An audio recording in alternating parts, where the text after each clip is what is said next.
यीशु मसीह की जय हो, यीशु मसीह की जय हो, यीशु मसीह की जय हो, यीशु मसीह की जय हो। नर तन धार लिए परमेश्वर तेरी हो जय जयकार।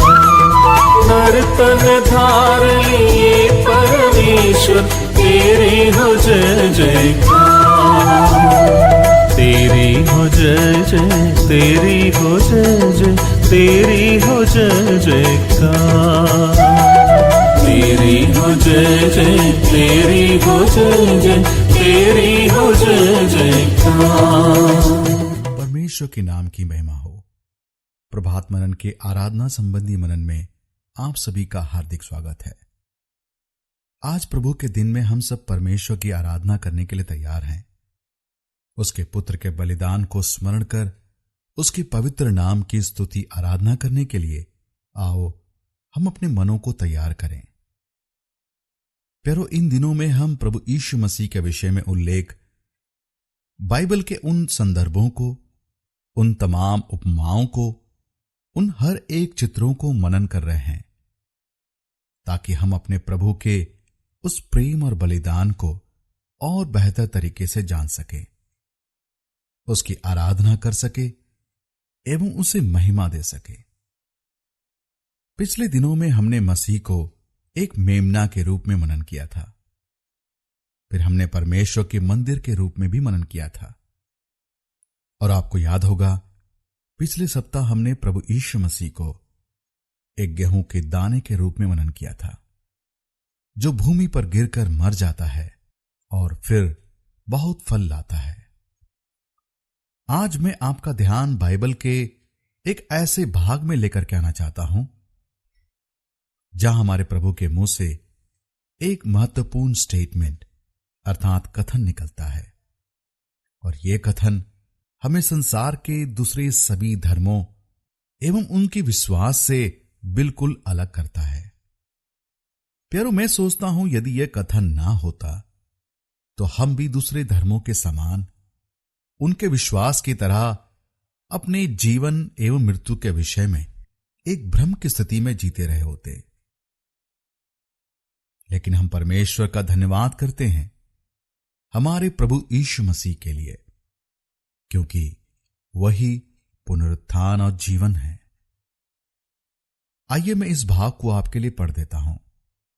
यूहन्ना रचित सुसमाचार 11 अध्याय 20 से लेकर 26 पद तक। जब मार्था ने यीशु के आने का समाचार सुना तो उससे भेंट करने को गई, परंतु मरियम घर में बैठी रही।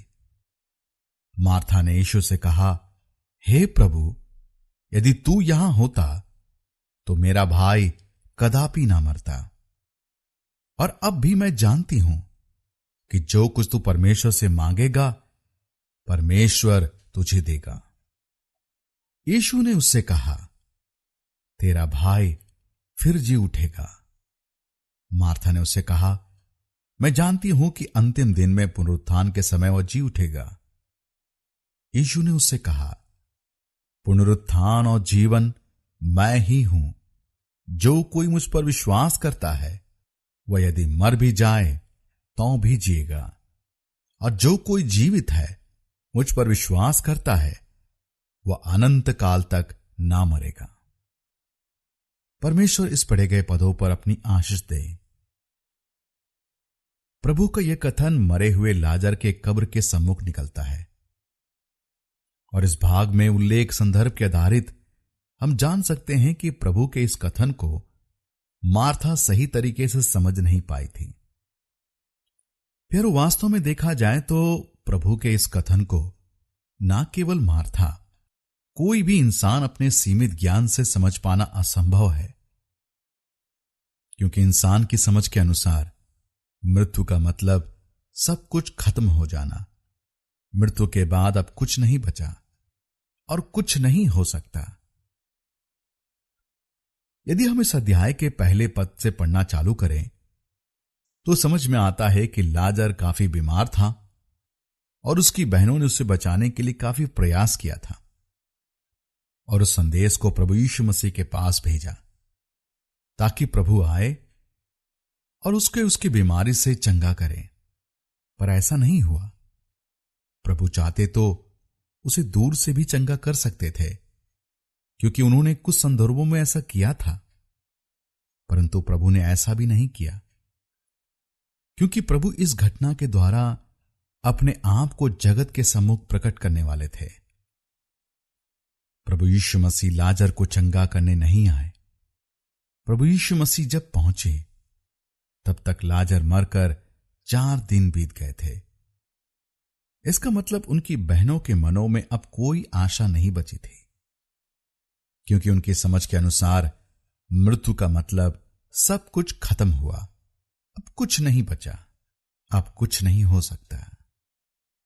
इसी वजह से जब प्रभु यीशु मसीह कहते हैं पद 23 में कि तेरा भाई जी उठेगा, तो मार्था उत्तर देती है पद 24 में, मैं जानती हूं कि अंतिम दिन में पुनरुत्थान के समय वो जी उठेगा। इसका मतलब मार्था ने जो अपने यहूदी धर्म गुरुओं से सीखा था, जिसकी चर्चा हम पुराने नियम में भी पढ़ते हैं कि परमेश्वर के जन अंतिम दिन में जी उठेंगे।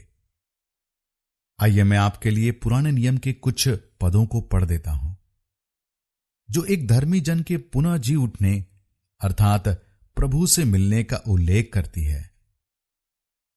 अय्यूब अपने पुस्तक में कहता है, अय्यूब उसका 19वां अध्याय और 26 पद, और अपनी खाल के इस प्रकार नष्ट हो जाने के बाद भी मैं शरीर में होकर परमेश्वर का दर्शन पाऊंगा। दाऊद कहता है भजन 16 और उसके 10 पद में, क्योंकि तू मेरे प्राण को अधोलोक में ना छोड़ेगा, ना अपने पवित्र भक्त को सड़ने देगा। दानियल कहता है, दानियल की पुस्तक उसका 12 अध्याय उसके 2 पद में, जो भूमि के नीचे सोए रहेंगे उनमें से बहुत से लोग जाग उठेंगे, कितने तो सदा के जीवन के लिए और कितने अपने नाम धराई और सदा तक अत्यंत घिनौने ठहरने के लिए। इन तमाम पदों के आधार पर मार्था यह जानती थी कि उसका भाई एक ना एक दिन जी उठेगा, परंतु मार्था के जवाब को सुनकर प्रभु कहते हैं पद 25 और 26 में, यीशु ने उससे कहा, पुनरुत्थान और जीवन मैं ही हूं, जो कोई मुझ पर विश्वास करता है वो यदि मर भी जाए तो भी जिएगा, और जो कोई जीवित है मुझ पर विश्वास करता है वह अनंत काल तक ना मरेगा।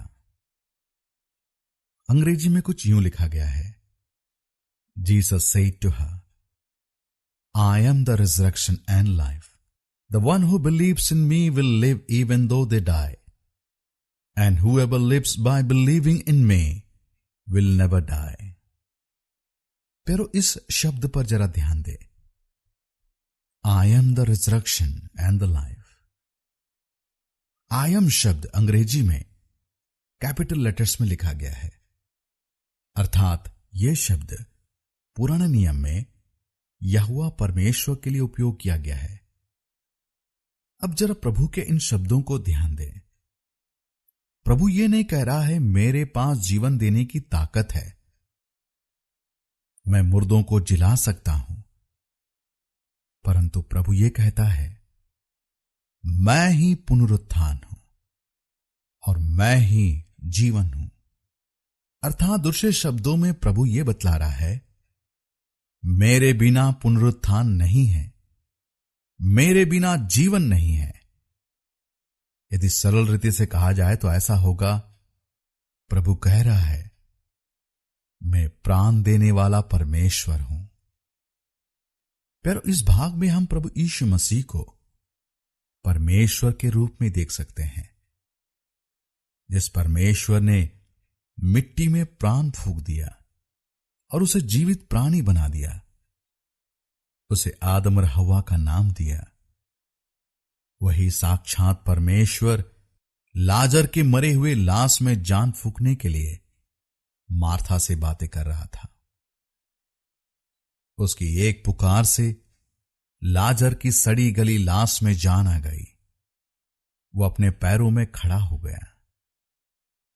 प्यारो, वही परमेश्वर अर्थात प्रभु यीशु मसीह हम मरे हुए पापियों को हमारी मृत अवस्था से जिलाया। पौलुस कहता है कि उसकी पत्री 2:1 में, उसने तुम्हें भी जिलाया जो अपने अपराधों और पापों के कारण मरे हुए थे। प्यारो, उसमें जीवन है ऐसा नहीं, परंतु वही जीवन है जिसने उसे पाया, उसने जीवन को पाया है। यदि वो मर भी जाए तो फिर जिएगा, और जो जिंदा है वो कभी ना मरेगा। प्यारो, आज हम उसी जीवन को अनुभव कर रहे हैं जिसे हमारे प्रभु ने एक बड़ा दाम देकर चुकाया है। आइए उस परमेश्वर की आराधना करें, उसकी स्तुति और प्रशंसा करें, क्योंकि वो मृतकों में से फिर जी उठा है। पुनरुत्थान और जीवन वही है। सारी आराधना के योग्य केवल वही है। उसके नाम की प्रशंसा और बढ़ाई करें। परमेश्वर की नाम की महिमा हो। आप सबको मेरा जय मसीह की। अनादीश्वर अरूपी आत्मा आराधना के योग। अनादीश्वर अरूपी आत्मा आराधना के योग। नर रूप लेकर जगत में आया नर को बचाने को। नर रूप लेकर जगत में आया नर को बचाने को। तेरी हो जय जय, तेरी हो जय जय, तेरी हो जय जयकार। तेरी हो जय जय, तेरी हो जय जय, तेरी हो जय जयकार। यीशु मसीह की जय हो, यीशु मसीह की जय हो। यीशु मसीह की जय हो, यीशु मसीह की जय हो। नर तन धार लिए परमेश्वर तेरी हो जय जयकार। नर तन धार लिए परमेश्वर तेरी हो जय जयकार। तेरी हो जय जय, तेरी हो जय जय, तेरी हो जय जयकार। तेरी हो जय जय, तेरी हो जय जय,